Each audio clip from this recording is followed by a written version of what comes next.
Artificial intelligence needs copper, and AI just helped to find millions of tons of it. Perhaps appearing into the computer screens in California last year, data crunchers watched a subterranean fortune come into focus, and what they saw transported them 10,000 miles across the world to Zambia, and then one more mile straight down into the earth. A rich lode of copper deep in the bedrock appeared before them, its contours revealed by a complex AI driven technology they've been painstakingly building for years. On Thursday, their company, Cobalt Metals, informed its business partners that their find is likely the largest copper discovery in more than a decade. According to their estimates reviewed by New York Times, the mine would produce at least 300,000 tons of copper a year once fully operational. That corresponds to a value of billions of dollars every year for decades. The New York Times also reviewed an independent third party assessment of Cobalt's claims, which, while slightly more conservative than Cobalt's own, largely corroborated the size of the deposit. In a statement, Cobalt said it expected the value of the mine to grow because it had yet to map the full extent of its highest grade ore. It's the first confirmed success for a company that hoped to radically transform the way we find metals, critical not only to the tech industry but to the fight against climate change. The geopolitical significance is vast.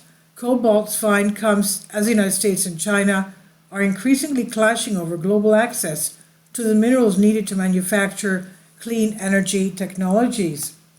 Cobalt originated half a decade ago in the belated realization among Silicon Valley's barons of what they lay ahead, and their products have become the backbone of the United States economy. But their businesses cannot grow much further without a gargantuan increase in the mining of a handful of raw materials that make batteries, without which everything from cell phones to electric trucks simply cannot function. They needed far more copper, cobalt, lithium, and nickel. Hundreds of new mines would be necessary, analysts calculated, and not just for consumer products, but for the house-sized lithium-ion batteries needed for backup on the nation's power grid as solar and wind power ebbs and flows.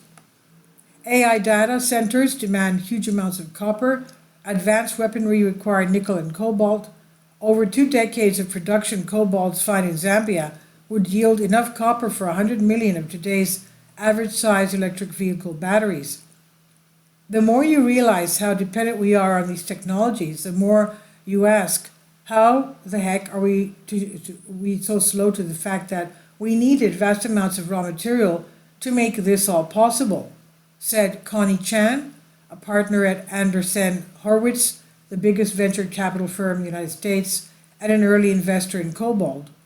The traditional mining industry lacked a convincing solution, using exploration techniques largely unchanged in a century.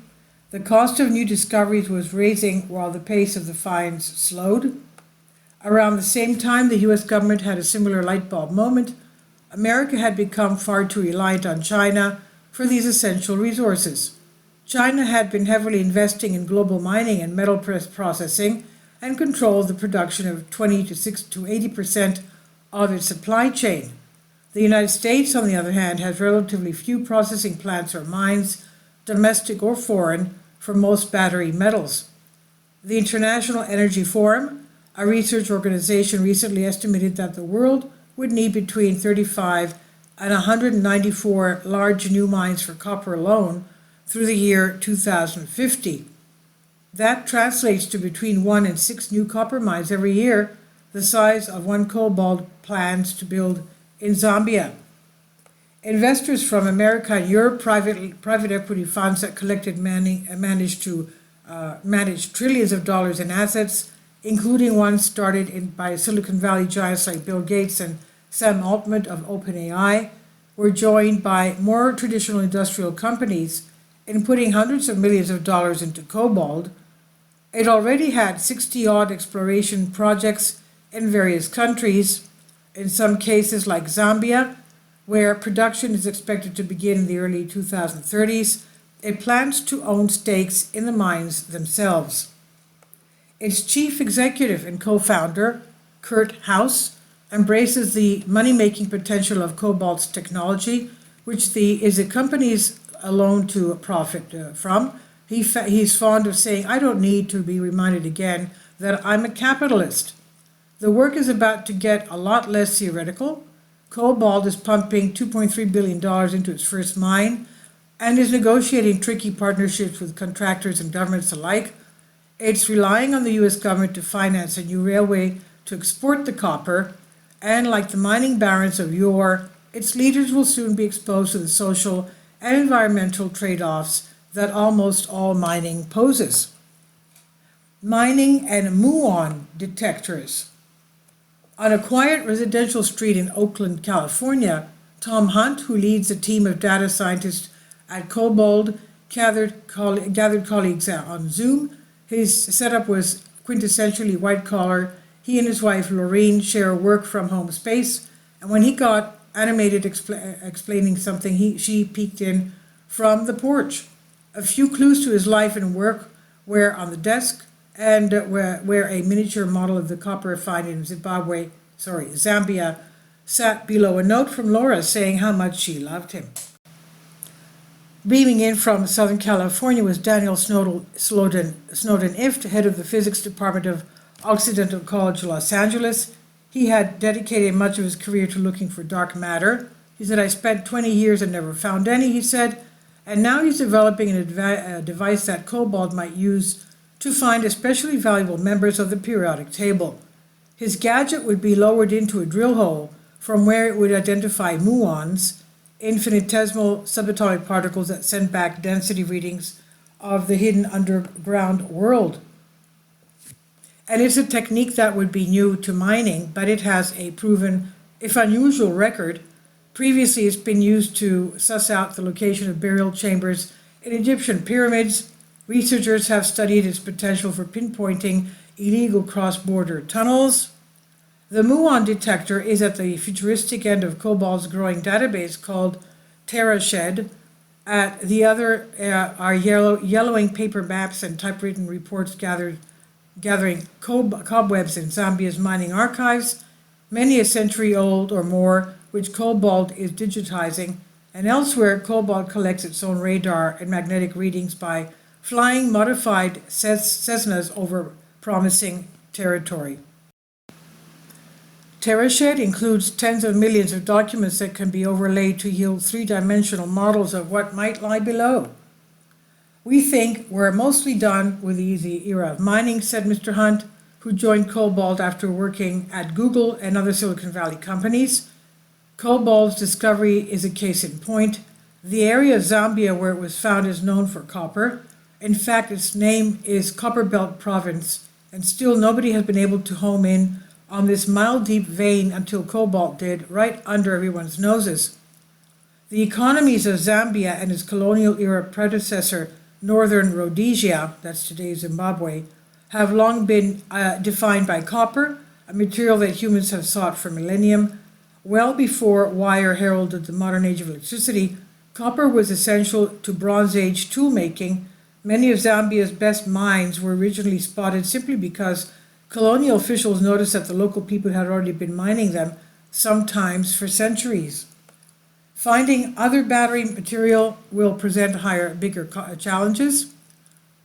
Lithium, for instance, was not widely sought until a few decades ago. Mr. Hunt, the Cobalt chief executive, said this was exactly why the exploration industry needed to get creative. We don't drill for metals, we drill for information, he said. It puts the science into eureka. Mr. House estimated that TerraShed contained about 3% of the world's available geological data.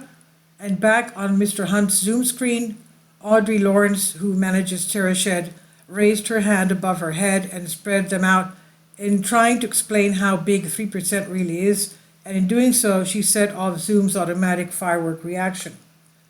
Will Zambians benefit? Cobalt's find looks like a proof of concept, with potentially huge payoff for investors, and the company's partners include Zambia itself. Will Zambians benefit? What did it say, Zimbabwe? Will Zambians benefit? The state mining company owns 20%. The Zambians will benefit, though is far from The foregone conclusion: mining has left waste piled across Copperbelt province, spawning lawsuits. One case alleges that local rivers at one point ran bright blue with copper tailings, and despite a century of mining, Zambia remains one of the world's least developed and most indebted countries. The value of copper that has left Zambia is in the hundreds of billions of dollars. Hold that figure in mind, and then look around yourself in Zambia, said Grieve Chelwa, Zambian economist. He says the link between resource and benefit is severed. Cobalt's biggest investors are the heirs of the legacy of inequity. Copper from Zambia helped build the economies on which Silicon Valley fortunes are based. Cobalt says it aims to uplift local communities and has attracted some of Zambia's top geologists to back the country from overseas. But given the specific type of mine Cobalt plans to dig, it's unclear if many locals would get tired. Underground mines like this one will be typically employing far fewer people than open pit mines. While U.S. mining interests in Zambia are progressing, accessing neighboring Congo's cobalt reserves is trickier.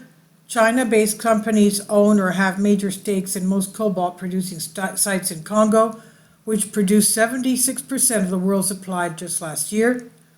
Biden administration officials are debating whether to lift sanctions on a billionaire Israeli mining executive accused of creating a web of corrupt practices in Congo's mines.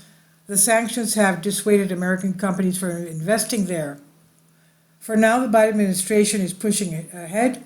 We need 25 times as much cobalt as we currently mine, said Jose Fernandez, State Department's top energy official, in an interview in New York recently, not to mention all the other metals and minerals reshaping the global economy. He said, we've got to get into the ring. We'll be skewered if we fail.